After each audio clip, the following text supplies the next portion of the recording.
Hello，大家好啊，我係 Pyga，歡迎翻到嚟日本考察頻道啊。咁最近2025年6月嘅時候啦，日本嘅防衛省就發表咗一則唔係好尋常嘅公告啊，就話啦，一艘俄羅斯嘅情報艦就喺短短幾日之內係連續貼近日本多個邊緣嘅島嶼。咁其中之一個呢，就係可能好多人都未聽過，叫做呢個隱岐諸島啊。咁呢一座島係咪淨係單純地只不過係日本邊界嘅一座小島，定抑或係背後有啲內情嘅呢？咁今次事件呢，即使國際法係允許他國軍艦係喺接觸水域航行嘅，咁但係由於接觸水域係鄰近領海啦，咁所以今次嘅呢啲俄羅斯軍艦、情報艦喺附近行過嘅時候呢，對於日本安全保障嚟講呢，都係一個需要警戒嘅信號嚟嘅。咁首先啦，隱岐諸島就作為日本海防線上邊嘅前哨地點嚟嘅，係位於本州嘅島根半島嘅正北方啊，係位處於約係50至80公里嘅日本海上，係由超過180座大小島嶼組成嘅。咁成個群島嘅土地總面積就大約有345平方公里啦，行政區域就劃分於呢個島根縣嘅隱岐郡。咁可能好多人都未聽過呢個所謂嘅隱岐諸島啦。咁喺古代嘅日本史籍當中呢，佢係最早被創造嘅國土之一嚟嘅，係名列8大洲之中，比起對馬島啊、佐渡島啊，甚至乎係本州呢，都係仲要早誕生嘅。咁由於地處於係偏遠嘅海上邊啦，所以隱岐諸島就自從呢個奈良時代、平安時代開始就成為咗著名嘅流放之地。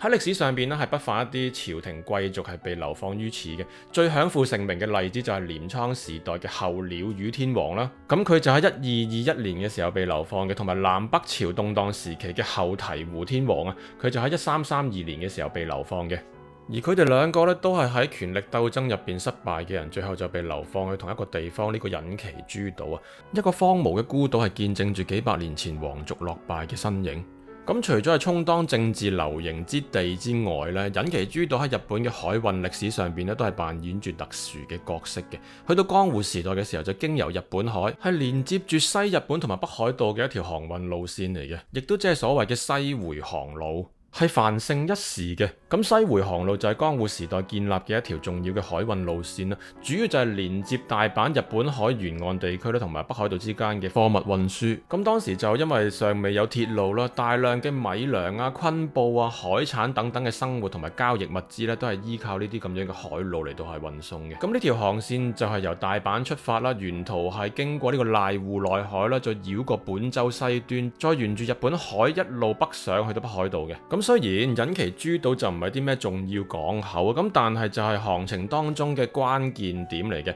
當船隻遇上風浪或者係天候不測嘅時候呢，往往就會選擇喺隱岐諸島停靠避風同埋係整修。咁水手同埋商人都會登陸前往呢個島上面嘅燒火神社參拜，咁就祈求航行平安無事。咁或者講下隱岐諸島啊，或者講翻叫群島啦，可能講群島會順口啲，係可以分為兩邊嘅。近住本州嗰邊呢，就有3個主要嘅島啦，叫做知夫里島、中之島同埋西之島，夾埋一齊就叫做島前三島啊。而另一邊就係個最大嘅島叫做島後，其實就係隱岐群島嘅本島。咁原本島前三島呢，其實係一個火山島嚟嘅，咁不過後來因為呢個火山陷落同埋呢個海蝕作用啦，就分離成為3個獨立嘅島。至於島後就係一座接近圓形嘅火山島嚟嘅，中間就有一座大滿寺山，海拔就係608米，成個群島最高嘅山嚟嘅。咁成個隱岐群島嘅地形呢，就係來自於500萬年前嘅火山活動同埋侵蝕所影響出嚟嘅。咁所以咧，而家成個海岸都係一啲好誇張嘅懸崖怪石啦，係呢個大山隱岐國立公園最具代表性嘅風景嚟嘅。而喺西之島係有一座燒火山，咁喺山腰位置咧有一間好有傳說背景嘅神社，叫做燒火神社。咁以前經過附近日本海嘅漁船，又或者一啲大型商船，如果喺海面上邊係遇到啲咩風浪或者係有事發生嘅時候呢，都會靠近呢個島上邊，然之後嚟到呢個燒火神社上面拜神求平安嘅。而有個傳說就係話啦，後鳥羽天皇當時被流放過嚟嘅時候啊，載住佢嘅船呢，就曾經因為係蕩失路，咁最後呢，就靠住呢個燒火神社啊，就話呢神社入邊係發出咗一道神秘嘅光芒，就引領翻呢隻船呢係可以上岸嘅。咁而家啦，燒火神社就仍然係屹立喺島上邊嘅峭壁當中，係默默咁見證住隱岐群島就由流放之地就變成咗呢個航運據點嘅歷史轉變。咁隱岐群島就係喺日本本土西北邊界前線嘅一部分嚟嘅，對正住就係韓國同埋俄羅斯遠東地區。咁呢度喺地理上邊咧，喺東亞海域嘅交叉點，一個好關鍵嘅戰略位嚟嘅。咁呢個隱岐群島往西北差唔多158公里左右嘅地方呢，就係日韓之間有住領土爭拗嘅竹島啊，韓國就稱之為獨島。咁竹島而家名義上就係島根縣隱岐郡嘅一部分啦。咁但係由1954年開始啦，一直都係由呢個韓國實際掌控緊噶啦。咁所以隱岐群島就成為咗日本直接面對鄰國爭端嘅邊陲位置啦。咁喺地緣政治上邊啦，隱岐群島同埋對馬島、佐渡島啲島咁樣啦，係一齊其實係幫日本海形成咗一個天然屏障嘅，同時亦都係預警最前線。一旦周邊局勢有啲咩風吹草動嘅時候咧，隱岐群島嘅前哨動態往往就係最先感受到變化嘅地方嚟㗎啦。例如就係俄羅斯嘅艦隻啦，經常喺呢個日本海出沒，有時候就會經過呢啲隱岐群島海域就做呢個情報偵測。咁日本防衛省同埋自衛隊咧對呢啲狀況都係高度警戒嘅，就會專登派艦隊喺附近咧做監視同埋情報收集，就確保成條海上嘅防線就唔會出現漏洞。咁另外咧，隱岐群島咧係憑住獨特嘅地質生態同埋人文景觀啊，喺2013年嘅時候係入選呢個聯合國教科文組織世界地質公園。咁而家咧，隱岐群島就唔再單係流放地或者係軍事前線噶啦，而係以一個秘境嘅身份吸引住唔少遊客嚟到參觀嘅。咁成個群島入邊咧係佈滿住好多鬼斧神工嘅自然奇觀嘅。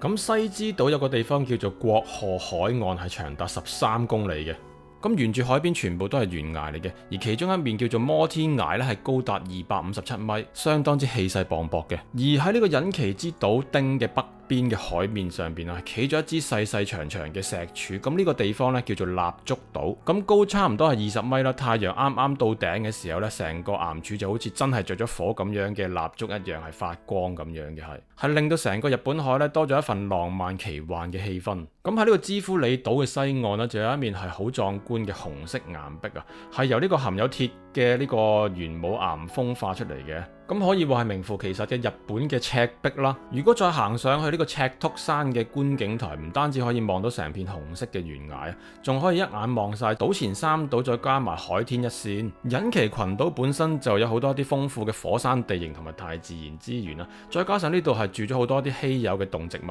同時島上邊亦都係保留住一啲獨有嘅傳統文化嘅，其中最有代表性嘅就係位處於西之島燒火山岩洞入邊嘅燒火神社啦。咁神社嘅主殿就喺1732年嘅時候起好啦，一半係鑲咗入去岩石入邊，一半就外露嘅，成個格局係相當之特別嘅，而木造建築亦都係相當之精緻嘅，帶出一種神秘嘅氣氛。咁過去就有無數嘅航海者喺經過呢座島嘅時候，都會將呢座神社視為海上嘅守護神同埋導航聖地。同時，隱岐群島上邊係保留住一種係牛鬥牛角力賽嘅表演活動。咁傳統咧就係源自於800年前喺權力鬥爭失敗之後，被流放到去隱岐群島嘅候鳥羽上皇。咁有一日，上皇喺島上邊百無聊賴嘅時候，就見到啲小牛喺度角力，就感到興趣啦。咁島民就為咗安撫佢嘅情緒咧，因為佢流放到呢啲咁樣嘅隱世之地嘅時候係，所以咧就特登安排咗一啲雄牛對戰表演啊。咁樣咧就成為咗呢座島上邊嘅牛鬥牛角力賽嘅起點啦。咁亦都係演變成為係島上邊嘅傳統文化。即使時代已經唔同啦，咁但係呢場牛鬥牛之間嘅較量角力賽咧，至今都係年年舉行嘅，係成為咗小島嘅歷史傳統。